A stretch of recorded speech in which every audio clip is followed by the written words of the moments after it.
네, 지금부터는 투자해놓은 시간 통해서 이슈별로 종목별로 투자 전략 세워보겠습니다. 오늘은 오로라 투자자문의 유창희 본부장, 기업공시연구소의 변영인 대표 두 분 통해서 인사이트 얻어보겠습니다. 어서 오세요. 네, 고맙습니다.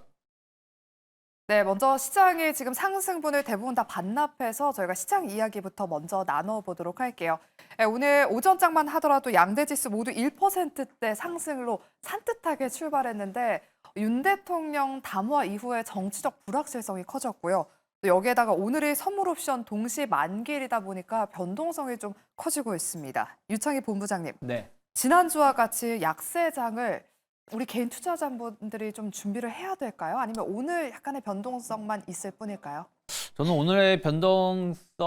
오늘 내일의 변동성이 거의 끝이 아닐까 생각을 좀 하고 있습니다. 물론 뭐 계속 좋은 얘기만 드리려고 하는 건 아니지만 어쨌든 윤석열 대통령의 담화 이후에 오히려 좀 분위기가 탄핵을 해야 된다는 쪽으로 가고 있는 것 같아요. 그러니까 지금 국민의힘에서는 권성동 원내대표가 선출이 됐습니다. 하지만 또 그 한동훈 대표는 오히려 그 윤석열 대통령의 담화 이후에 더 강하게 오히려 탈당까지도 그 계속 얘기할 정도로 좀 강하게 말하는 걸 본다라면 뭐 이게 어떤 변화가 있을지는 좀 더 봐야 되겠습니다만은 주말에 탄핵 가능성은 조금 높게 저는 보고 있습니다. 그러면 일단 증시는 이번 주에 반등을 주고 있는 건 최악의 상황은 이제 지나가고 있는 것이 아닌가라는 어떤 기대감에 의해서 뭐 오늘도 상승폭이 줄어들긴 했지만 어쨌든 3일 연속 상승이 나오고 있는 것이기 때문에 혹시 모를 어떤 탄핵 부결에 대한 걱정으로 증시가 흔들림이 나온다고 해도 월요일과 같은 뭐 급락은 상당히 제한적이고 설사 하락이 나온다고 하더라도 이미 저점은 저는 확인됐다라 생각하고 있기 때문에 뭐 겁을 먹어서 뭐 투매를 하시기보다는 좀 침착하게 대응하시면서 오히려 현금이 있으시면 좀 저점 매수를 하는 게 조금은 더 낫지 않을까 판단하고 있습니다. 네, 또 한 번의 급락은 나타나지 않을 것 같다. 조금 관망해보자라는 말씀을 전해주셨습니다. 그러면 저희가 하나 더 여쭤볼게요. 저가 매수할 수 있을 만한 그런 섹터는 어디일지 한번 여쭤볼게요. 변영희 대표님 여쭤보고 유창희 본부장님도 두 분께 다 여쭤보겠습니다. 변영희 대표님은 네. 그러면 이 불확실성을 좀 기회로 삼아서 우리 개인 투자자분들이 좀 줍줍해 볼 수 있을 만한 그런 섹터는 어디라고 보실까요? 일단 두 가지 측면들이 있는데 이게 국내 정치 리스크가 단기적으로 좀 완화될 수 있고 네. 만약 이제 주말에 뭐 탄핵 2차 탄핵 관련 탄핵 소추 의결에 관련된 어떤 이슈가 변곡 요소로 좀 남아는 있지만 그러니까 이걸 좀 제외하고 봤을 때도 미국의 정책 노이즈가 아직 좀 끝나느냐 또는 뭐 계속해서 좀 단기적인 수급으로 좀 영향을 좀 줄 수 있느냐라는 관점에서 이 종목의 어떤 옥석 가리기는 좀 다르게 좀 봐야 되는 시점이 아닌가라고 볼 수 있겠고 이런 관점에서 반도체라든가 2차 전지 섹터의 경우에는 뭐 칩스퍼 관련된 노이즈라든가 IRA 정책 관련된 우려감들 그러니까 다음 달 1월에 트럼프 대통령의 어떤 취임 이후에 본격적인 어떤 정책의 방향성들이 좀 정해지기 전까지는 일부 노이즈 이슈는 계속해서 좀 부각될 수 있는 점이기 때문에 다수 좀 보수적인 접근은 좀 필요하다라고 볼 수 있겠고 다만 조선이라든가 방산, 통신 같은 종목들 최근에 정치 리스크로 인해서 오히려 이제 하락폭들이 좀 더 컸지만 정책에 대한 기대감들이 남아있고 실적, 그리고 뭐 펀더멘털에 대한 훼손 여부라든가 최근에 어떤 내러티브가 좀 좋은 AI 섹터의 경우에도 단기간 어떤 수급 유입 기대감들 그리고 이게 1월까지 좀 이어갈 수 있는 어떤 가능성들 좀 염두에 봤을 때는 저는 뭐 조선이라든가 방산, 통신 그리고 AI 섹터 정도는 관심 있게 좀 볼 수 있지 않을까라고 좀 말씀드리겠습니다. 조선, 방산, 통신, AI 짚어주셨습니다. 그럼 우리 유창희 본부장님은 어디를 좀 좋게 보실까요? 네, 저도 AI 소프트웨어에 대해서 상당히 긍정적으로 좀 보고 있고요. 그리고 저는 약간 시장의 정치적 리스크가 제일 영향을 많이 줬던 게 이번에 금융주라고 생각을 좀 하고 있습니다. 네네. 4대 금융지주 오늘 반등을 주고 있지만 최근 조정 나온 거 대비해서 거의 반등을 많이 못 주고 있기 때문에 저는 은행주들 충분히 오늘 내일 흐름을 좀 보면서 한번 접근도 가능하다 생각을 좀 하고 있고요. 그리고 이번에 어제 그저께 반등을 가장 많이 준 섹터 중에서 관심을 봐야 되는데 중국 소비주는 중국의 이슈가 있어서 올라왔다라면 그냥 국내 이슈로 낙폭과대로 많이 반등을 줬었던 게 제약바이오주라 저는 생각하고 있거든요. 그럼 제약바이오주도 만약에 다음 주가 넘어간다라면 아직까지도 여전히 전 저가권에 있기 때문에 충분히 추가적인 상승 가능성 열어놓을 수 있지 않을까 판단하고 있습니다. 네, 제약 바이오가 또 빠르게 반등에 나서고 있기 때문에 눈여겨봐야 된다라고 말씀해 주셨습니다. 그러면 어떤 종목군들을 더 유념히 봐야 될지 저희가 제약 바이오 섹터 이야기 지금부터 자세하게 나눠보도록 할게요. 오늘 비만 치료제주들이 또 강합니다. SK그룹의 CDMO 자회사 SK팜테코가 2조 원 규모의 비만 치료제를 수주했다는 소식에 오늘 비만 치료제 관련 종목들 일제히 빨간불 켜고 있는데요. 변영희 대표님. 네. 지금은 펩트론만이 한 27%대 급등세를 보이고 있어요. 나머지 비만 치료제 종목들은 오전장에 비해서 약간의 윗꼬리를 달았거든요. 계속해서 상승 랠리 이어갈 수 있을까요? 네. 우선 비만 치료제의 경우에는 계속해서 순환 시세가 좀 더 이어지고 있는 대표적인 어떤 이 수급 유입 종목이다. 그러니까 수급이 잘 유입되고 있는 섹터다라고 좀 보면 좋을 것 같은데 일론 머스크가 최근에 뭐 이 비만 치료제 관련된 약가를 좀 인하할 필요가 있다라는 어떤 가능성들 이런 부분들이 전체적인 어떤 이 보험 적용 관련된 기대 요인으로 일부가 좀 작용이 됐었고요. 더군다나 지금 이 노보 너디스크라든가 일레이 릴리의 경우에도 최근에 비만 치료제를 출시한 이후에 지금 이게 일주일에 한 번 맞는 제형제다 보니까 조금 더 요요 현상을 줄이기 위해서 장기 지속형 약물 전달 플랫폼.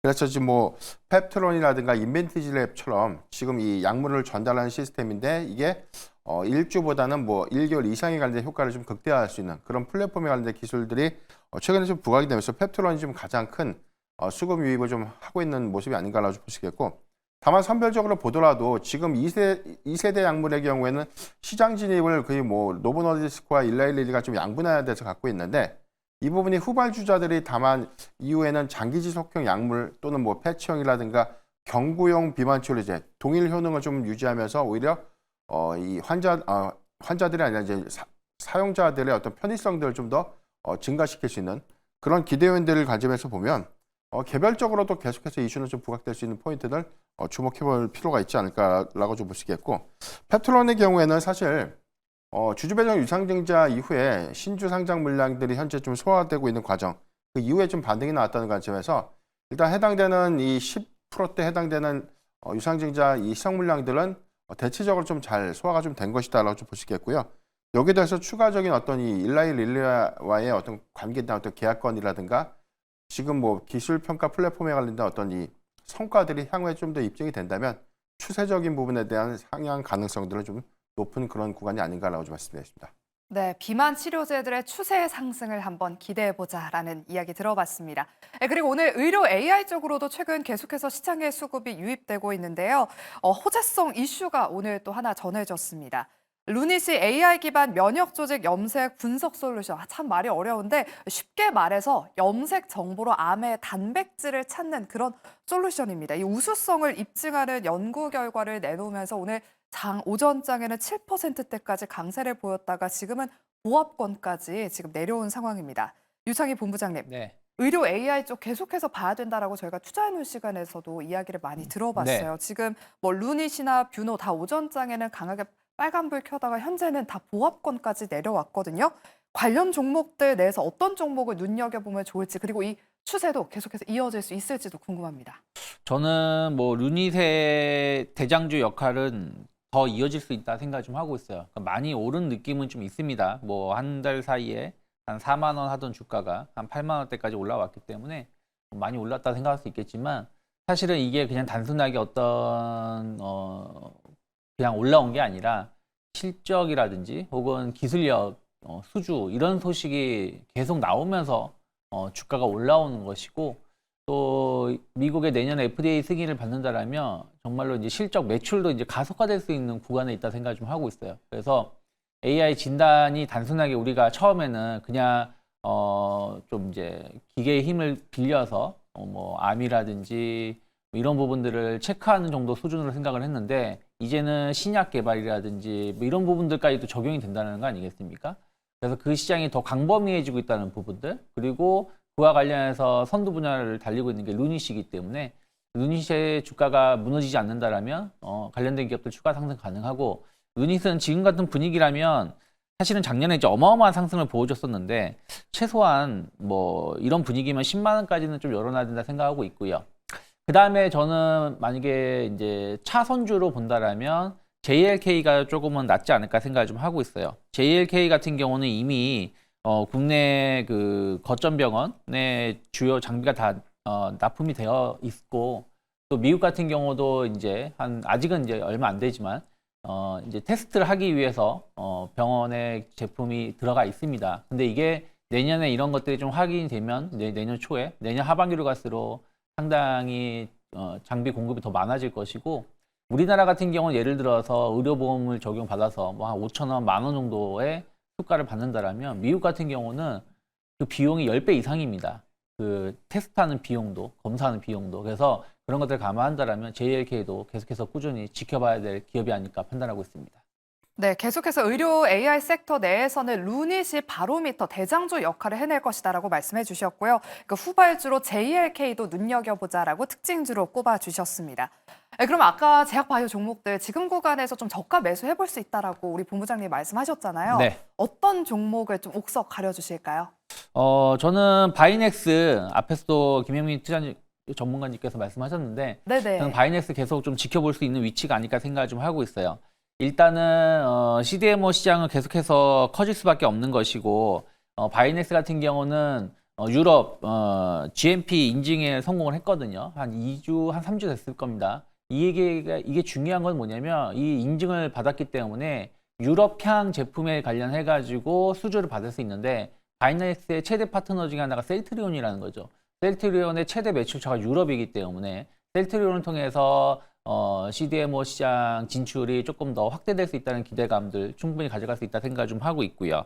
그리고 이제 거기에 맞춰가지고 지금 신규 공장도 증설을 좀 하고 있습니다. 그래서 내년 상반기 이후에 순차적으로 이게 매출이 반영될 거라 생각하고 있고, 제일 중요한 건 미국이죠. 미국의 생물보안법이 이제 상원 통과를 앞두고 있는데 아직은 통과가 안 되고 있지만, 늦어도 이번 달, 그러니까 빠르면 이번 달, 늦어도 1월 중에는 통과될 가능성이 높게 평가되고 있기 때문에 생물보안법으로 해서 본격적인 중국 규제에 대한 어떤 기대감들 반사히 가져갈 수 있고 금리가 어찌됐든 계속 하락세를 보여줄 수 있다는 부분들도 감안한다라면 최근에 금리 상승으로 인해서 그 바이오주에 대한 투자 심리가 좀 위축됐던 부분들이 개선이 된다라면 이번에도 반등을 좀 빠르게 주고 있어요. 사실은 지난번 계엄 이전에 주가가 좀 치고 나가려고 했다가 계엄 이슈 때문에 조정이 받았던 부분들을 이번 주에 빠르게 반등에 성공하는 걸 본다라면 일단 단기 목표가 저는 2만 원 정도까지는 충분히 반등 가능하다 생각을 좀 하고 있고요.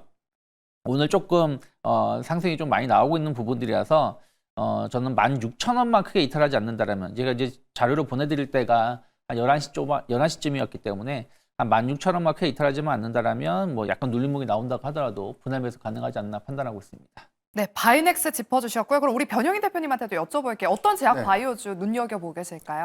예, 저는 알테오젠을 계속해서 좀 관심 있게 봐야 된다라고 좀 말씀드리고 싶은데 일단 지난번 저점이었던 27만 6천 원대는 현재 좀 지지를 해주고 난 이후에 그리고 최근 정치 리스크가 좀 부각되면서 빠졌던 구간인 최근에 한 10% 정도의 하락폭을 어제의 경우에 주가가 좀 대체적으로 좀 다 하락폭을 좀 만회했다는 그런 관점에서 보면 수급적인 어떤 기점에서는 단기 급락에 따라서 이 주가를 이전 고가 좀 경신한 과정까지 된 시간은 다소 좀 걸릴 수 있겠지만 그래도 여기서 좀 추가적인 어떤 하락 가능성들은 좀 제한적이다라는 관점.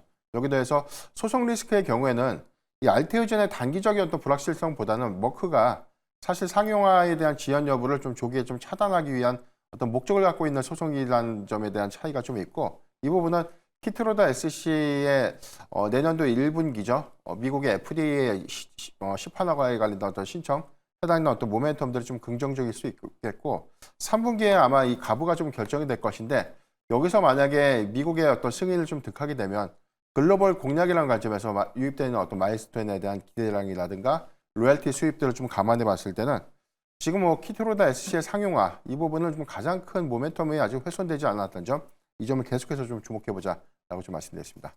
네, 알테오젠 최근에 횡보세를 보이고 있는데요. 이 구간에서 담아보는 전략 유효하다라는 말씀 들어봤습니다. 바이넥스와 알테오젠 제약바이오 특징주로 다뤄봤습니다. 네, 그럼 세 번째로는 반도체 섹터 이야기 나눠보도록 할게요. 먼저 반도체 대장주 삼성전자와 SK하이닉스 이야기부터 해보겠습니다. 네, 그래도 오늘 삼성전자와 SK하이닉스가 다 1%대 강세를 보이면서 코스피 지수 방어에 나섰습니다. 변영희 대표님. 네. 이렇게 두 종목, 두 대장주가 같이 오르는 건 정말 오랜만에 보는 것 같은데 3거래일 연속 지금 좋은 흐름을 이어가고 있습니다. 네. 이제는 진짜 바닥을 다졌다라고 봐도 괜찮을까요? 사실 뭐 PBR 기준에서 봐도 저가는 이미 좀 확인을 했는데 다만 좀 반등할 수 있는 요인들이 가장 좋았던 타이밍은 지난주 화요일이 될 수가 있었지만 국내 돌발미세였죠.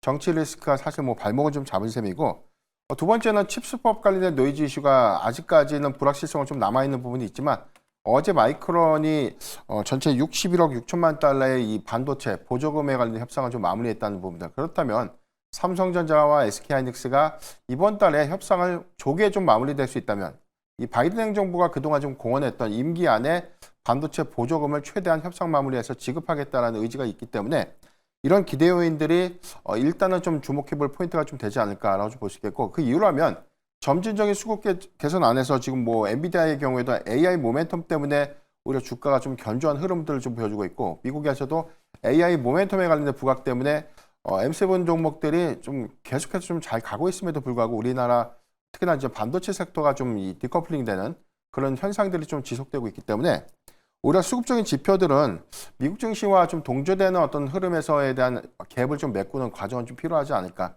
SK하이닉스가 최근에 수급들이 그나마 좀 더 양호한 흐름들은 AI 모멘텀에 관련된 기대감들이 조금 더 좀 반영되고 있는 구간이다라고 볼 수 있기 때문에 이번 주말을 좀 기점으로 보면 변곡점 이후에 오히려 좀 방향성을 좀 더 잡아준다면 단기적으로는 조금 더 수급이 좀 완화될 수 있지 않을까라고 좀 판단되고 있습니다.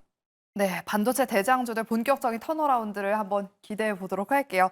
그리고 HBM 장비 대표주로 꼽혔던 한미 반도체가 최근 조정을 딛고 어제 10% 넘게 급등했고요. 지금도 한 3%대 강세를 보이고 있습니다.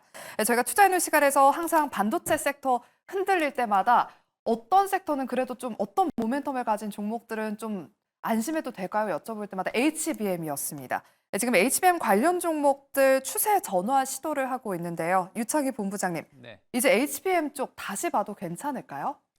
뭐 저는 일단은 삼성전자나 하이닉스 일단 제일 중요한 건 하이닉스 위주로 보시는 게 맞고 그다음에 반도체를 본다면 삼성전자를 보는 게 맞다 생각하고 있습니다. 그리고 소부장은 최대한 좀 조심스럽게 접근해야 되는 게 맞지 않나 생각을 좀 하고 있는데요. 왜 그러냐면 한미 반도체가 어제 오늘 한 20% 정도 상승을 했다고 치지만 또 그만큼 많이 빠졌었습니다. 빠졌다가 어저께 한 13% 반등을 주는 것이고 오늘 이제 낙폭이 좀 줄어들긴 했습니다만 한 3% 정도 장중에 8% 정도 올라왔던 거기 때문에 이것만 가지고 이제 바닥이 확인됐다. 앞으로 계속 간다라고 말하기 좀 힘들다라는 거죠. 여전히 하이닉스 박스권 흐름들 하단이 한 15만 원대, 상단이 20만 원대에서의 정체 현상을 보여주고 있고 삼성전자는 아직도 5만 원, 오늘 올라서 5만 5천 원입니다. 그러니까 이게 엄청나게 추세가 상승 전환됐다고 볼 수 없기 때문에 소부장이 나홀로 치고 나가기에는 좀 한계가 있다 생각을 좀 하고 있고요. 그리고 이미 이제 그 이슈들이 노출된 기업들, 예를 들어 테크인 같은 경우도 그동안 엄청나게 올라왔지만 최근에 IR에서 그 장비 공급이 예상보다 좀 적을 수 있다라는 약간 얘기들 나오면서 주가가 급락이 나왔던 거거든요. 그래서 이제부터는 실적으로 확인시켜줘야 되는 부분들이 중요하지 않을까 생각을 좀 하고 있기 때문에 상당히 옥석 가리기가 좀 중요하다 생각하고 있고 저는 파크 시스템스 같은 경우는 한 몇 번 말씀드렸었는데 어쨌든 원자 현미경 관련해가지고 세계 1위 기업이고요. 그리고 이게 이제 전공정에서 이제 후공정도 납품이 된다라는 거죠. 그러면 새로운 어떤 매출처가 늘어난다는 부분들 그리고 이게 HBM으로 갈수록 미세공정의 이 원자 현미경의 중요성이 계속 입증되고 있는 부분들이 있어서 파크 시스템은 최근에 보면 주가가 계속 우상향 기조를 이어가고 있습니다. 그러면 이런 기업들은 약간의 눌림목이 나올 때 분할 매수 관점을 접근해 볼 수 있지만 추세가 다 무너진 기업이 이제 바닥이 확인됐다고 하고 접근을 하기에는 좀 체크해야 될 부분들이 좀 많이 있지 않을까 판단하고 있습니다. 네, 파크 시스템즈 반도체 소부장 내에서 특징주로 꼽아주셨습니다. 오늘 전반적으로 반도체 종목들 훈풍이 이어지고 있는데 이수페타시스만큼은 급락세를 면치 못하고 있습니다. 이수페타시스 지난달에 제2호 지분 인수 차원에서 전체 주식수의 약 30%에 해당하는 5,500억 원 규모의 유상증자를 추진할 계획이다라고 밝히면서 많은 개인 투자자들의 원성을 샀는데요. 또 한 번 유상증자를 강행하겠다라는 의지를 내비치면서 현재 13%대 급락하고 있습니다. 변영희 대표님, 네. 이수페타시스 그동안 참 많이 이야기들이 나왔어요. 지금이라도 손절해야 될까요? 좀 냉정하게 판단을 좀 해야 될 때가 아닌가라고 보고 있는데 제가 반방송에서도 한번 언급을 한 적이 있었어요. 이게 유상증자의 정정 명령 부과가 이게 단순하게 유상증자의 철회를 의미하는 것이 아니라 통상적인 금융감독원이 증권신고세에 관련된 기재사항들이 좀 부실하거나 투자 위험에 대한 어떤 고지 내용들, 이런 내용들이 좀 미비하다고 판단하면 정정명령 부과를 통해서 다시금 증권신고세 좀 수정을 좀 강요하는 그런 절차를 좀 할 수가 있는 건데, 이게 시장에서는 인수를 철회할 수 있고 제2호에 관련된 이 인수도 철회할 수 있다라고 좀 확대해서 좀 한 것이죠. 그런 기대감 때문에 이전 저점이었던 구간보다 단기적으로 좀 크게 좀 상승을 했는데, 유상증자의 기조가 좀 변함이 없다는 것에 대한 실망 매물이 현재 좀 나오고 있는 것이고, 여기다 해서 증권사의 경우에도 이 제2호 2차전지 기업과 지금 반도체 소재 기업 간의 이 사업 시너지가 좀 전무한 부분, 그리고 여기다 해서 아까 30%대에 해당되는 이 막대한 주가 가치의 시상 요인들이 좀 남아있기 때문에 오히려 이 부분으로 인해서 TP가 좀 하향된 그런 우려감들이 사실 인수철회라든가 뭐 다른 방법에 대한 어떤 변화에 대한 어떤 요구사항들, 이런 것들이 전혀 좀 반영된 것이 없이 증권신고서만 지금 정정이 된 것이죠. 그러니까 이런 부분들이 지금 현재 이 투자자들에 대한 이 불만들이 좀 가중화된 그런 상태고요.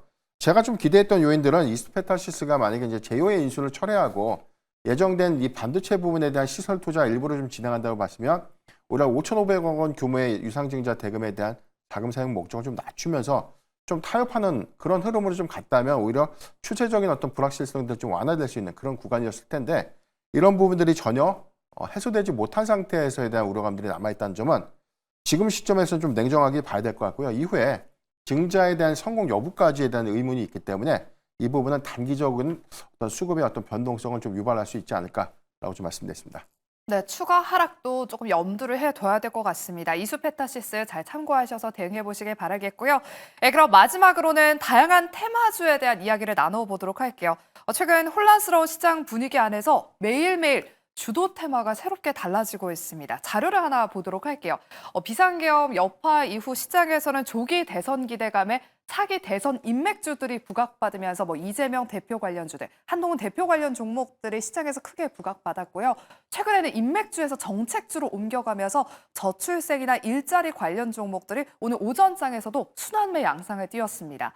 여기에다가 어제에 이어서 오늘 또 양자 암호 테마가 미증시에 이어서 우리 국내 증시에서도 테마가 불고 있습니다. 유창희 본부장님, 네. 정말 많은 테마들을 우리 개인 투자자분들이 찾고 계신 것 같아요. 네. 어떤 테마가 좀 지금 트레이딩 관점에서 유효할까요? 일단 사실은 양자 암호가 상당히 중요한 역할을 해줄 수 있다고 봤는데 어제 오늘 너무 많이 오른 부분들이 좀 있습니다. 그래서 조금은 다음 주 흐름을 좀 더 봐야 된다 생각하고 있고, 특히 이제 사실은 아이온큐 이슈가 있으면서 한 달 전에 주가가 한번 움직임이 나왔었는데, 아이온큐는 그 이후에 주가가 더 많이 올랐지만 우리나라 양자 컴퓨팅 관련된 기업들의 주가는 별로 오른 게 없었거든요. 그렇기 때문에 이번에 이제 구글의 칩 공개, 그 제품 공개가 우리나라 기업이 얼마 연관성을 띌지 여부는 좀 지켜봐야 된다 생각하고 있고, 시장은 어찌되었든 좀 미래보다는 현재에 조금 더 집중하고자 하는 심리가 좀 강할 수 있다 생각하고 있어요. 왜냐하면 지금 사태가 약간 정치적으로 어떤 불확실성, 또 조기 대선에 대한 어떤 기대감, 이런 것들이 제일 많이 모여 있는 상황이다 보니까 여당이든 야당이든 어떤 분이 다음 대선에 나올지, 그리고 그 사람들의 과거의 어떤 발언들, 그러니까 정치적인 행보, 이런 부분들이 또 관련된 기업들에 또 영향을 줄 수 있다 생각 좀 하고 있습니다. 그래서 뭐 미국 대선에서도 우리가 확인했었듯이 그 관련된 이슈들이 주가에 영향을 미쳤다라면 지금은 대선 관련된 테마주가 조금은 더 강하지 않을까 판단하고 있습니다. 네, 양자 컴퓨터가 또 전력 소모를 줄이는 데 활용될 수도 있다고 합니다. 하지만 양자 암호 테마 최근 너무 많이 올라서 정책주 위주로 트레이딩 조금 유효해 보인다라는 말씀까지 들어봤습니다. 네, 이렇게 오늘 저희가 짧은 시간 동안 참 많은 이슈들 또 종목별로 투자 전략 세워봤습니다. 잘 참고하셔서 대응해 보시길 바라겠고요. 그럼 저희는 내일 오후 12시 이 시간에 다시 찾아오도록 하겠습니다. 오늘도 함께해 주신 여러분 고맙습니다.